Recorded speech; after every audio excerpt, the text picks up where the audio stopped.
চায়ের সঙ্গে এক টুকরো কেক কিংবা পাউরুটি। সালমা আর তার 1.5 বছর বয়সী ছেলের সকালের খাবার এটুকুই। সকালে খাই চা বিস্কুট খাই, সময়তে রুটি খাই।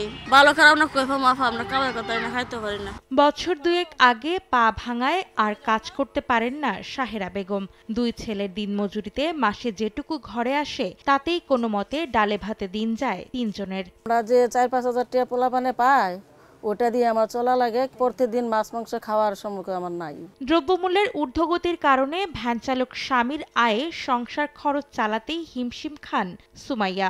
সেখানে 3 সদস্যের পরিবারে 3 বেলা খাবার জোটানো যেন তার কাছে বিলাসিতা। দিন আনি দিন খাই, সময় তো সপ্তাহের ভিতরে 2 বার মাছ, মাসের ভিতরে 1 বার মাংস। এখনো অনেক পরিবার আছে যাদের উদরপূর্তির কাছে তেমন একটা পাত্তা পায় না পুষ্টিকর খাবারের চিন্তা। জাতিসংঘের খাদ্য ও কৃষি সংস্থার তথ্য বলছে বাংলাদেশের 7,71,00,000 মানুষ এখনো বঞ্চিত স্বাস্থ্যসম্মত খাবার থেকে। অপুষ্টির শিকার 10%-এরও বেশি।